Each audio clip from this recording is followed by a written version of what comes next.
uh, uh, huh, what, uh, huh? And welcome to the Beer Garden on a very blustery, windy day. I hope you can hear me all right. We had to reposition the microphone, and so please pardon the whooshing in the background. Hey, thank you for your sub and support. And if you're here because you like beer, and let's be honest, why else would you be here? Please tap that subscribe button down below. Up this round on a Beer Snob's Cheap Brew review is by overwhelming request. Not a cheap brew, mind you, but an overwhelming request. So we expand our menu a little bit. We elevate our palates, and we're talking going to the Netherlands for Grolsch Premium Pilsner beer. Look at that, 450 milliliters. It comes out to about 15.2 US ounces. And this is one of my favorite bottles of beer because it's a nice, hefty Grolsch bottle, the #2 beer in the Netherlands, right behind Heineken.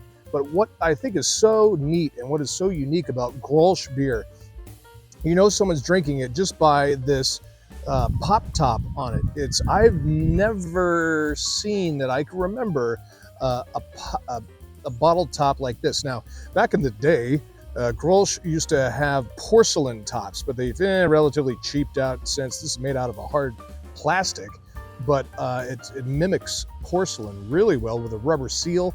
If you're a home brewer, you save all these bottles that you can because they're great for home brewing. You don't have to worry about the caps, and this is a great seal. Anytime you get a Grolsch, this is 5% alcohol. Make sure that the label is over top this piece of metal right there. That way you know it hasn't been previously opened or tampered with. So there you go. I don't know what more else to say other than I got this 4-pack of Grolsch for $9.99. Not a cheap beer, but I think a really good value for, you know, a 15-ounce bottle, 15.2-ounce bottle, and with this unique top. And these are one of the bottles that I save after I drink them. I rinse them out. I just save them for either home brewing or they're just kind of cool looking. I like it. All right. Grab yourself a beer. Let's get ready to pop the top and see what we've got. Of course, we'll be pouring into, since it's such a windy day, I've got my trusty official Royal Bavarian beer glass decal to keep all the debris out of my glass. And the glass that I'm referring to is the sold out Red Label for 2023 pint glass. The Cheap Brew review, only to be complimented by the Richardson leather patch painted trucker cap. Very good. Also sold out. Can't get them. So, all right, let's get ready to pop the top and see what we got. This is kind of a interesting open. Now, for people who have never had Grolsch before, have seen one of these type of beers, they're kind of going, what, what do you do with it? Well, again, make sure that the label is across that so you know it's not been opened before. You see these tabs right here, right there. You just grab it like this and you pull back like that, and that will release the Grolsch. And we'll do it here so you can hear. Let me make sure to get it in the camera. Pull back. Nice. Look at that. All right, let's give it a pour. I just love this bottle. I mean, even for, I could hate this beer and just buy it for the bottle. And I almost hate to say that because I don't like beers that market the packaging, but Grolsch really doesn't market their packaging of this. It's just a way they've been doing it since 1615, if Wikipedia is accurate. Grolsch is one of those beers that are kind of like one of those, I don't want to say slutty girls in high school, but one that's dated just about every guy on the team, if you know what I mean. It's been passed around quite a bit. It was a Dutch it was a Dutch brew for quite a while. I think InBev got a hold of it at some point. I think Asahi, the Japanese company, has it now, and it may have gone back to Budweiser or InBev, but I don't think Budweiser has it anymore. It's been passed around quite a bit, like a party girl. Don't start hating on me down below. This is a clean glass. I just cleaned it. Nice golden color as I'm looking at it in real time, almost the color of like a Coors Banquet, perhaps. a very, very slightly lighter than an Oktoberfest or a Märzen type of beer. Something, remind me to tell you in just a minute, I will tell you something I've only seen them do in the Netherlands when they serve you a beer at a bar. But first, a nose. Let's go to the nose. A lot of grain. Yeah, I'm getting a lot of, it's not a wheat beer, but I'm getting a lot of the barley.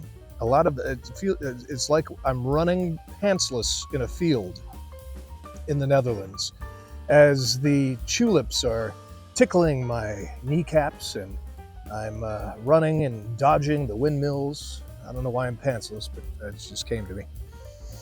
And just looking at the color, oh, party foul. Because it's 15.2 ounces, let's get us up there to the top. There we go, paying for that whole beer. Oh, what a mess I am making. It's been one of those kind of days. All right, hey, I don't want to drink alone, and in the beer garden, you never drink alone. So grab yourself a beer. It's time for the liquid to hit the lips. Any more nose? No more nose. All right, here we go. Cheers.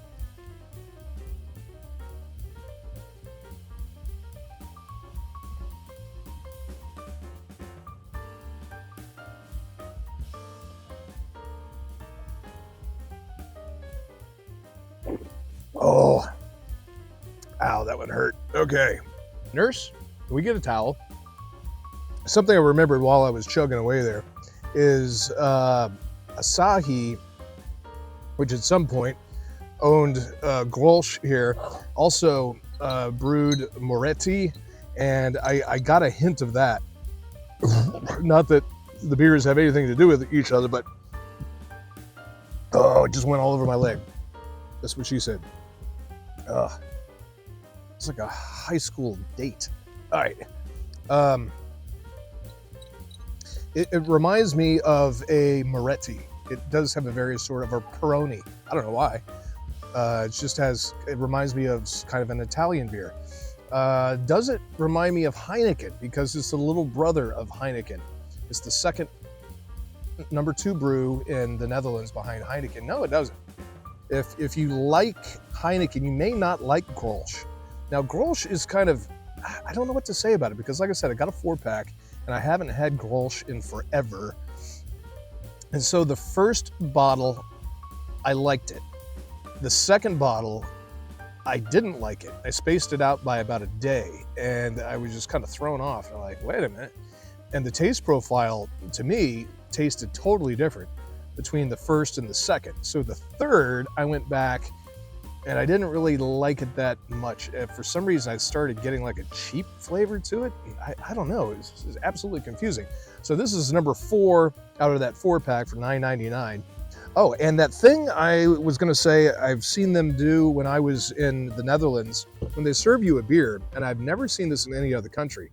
They on tap, they tap it, and the taps are tiny little handles. Most of them are all black. Very rarely do they advertise on the tap handle what it is. You just have to know what they're serving. And the bartender pulls it, and then the head will come up, and then they take a knife, and then they scrape the head off to make it perfectly flat across the top. And you'll have pretty much a finger's width of head, sometimes 2. If you're Scottish, that's a dram, or double dram. But yeah, they'll leave that much of a head, but they'll take that knife and they'll scrape it off right across the top. Kind of cool, I guess. All right, so out of 5 stars, where am I going to rank Grolsch, the number 2 beer in the Netherlands behind Heineken? So I'm going to put it on the 4 shelf. Again, I'm still kind of battling because of that. The 2 bottles that I had was just kind of eh. I will factor that in and give this a 4.28 out of 5 stars. There you go. Hey, I appreciate your sub and support, and check out some more of my over 170 brew reviews here on YouTube, and join our group on Facebook as well. We started this back before COVID hit because we were bored, we were furloughed, didn't have anything else to do but sit around and drink beer all day, and this whole channel took off, and so we're keeping it going as long as you would like me to do it. Questions, comments, concerns, suggestions, requests down below. Thank you very much. It's a beautiful day here at the Beer Garden. Grab yourself a beer. You drink that beer. Cheers.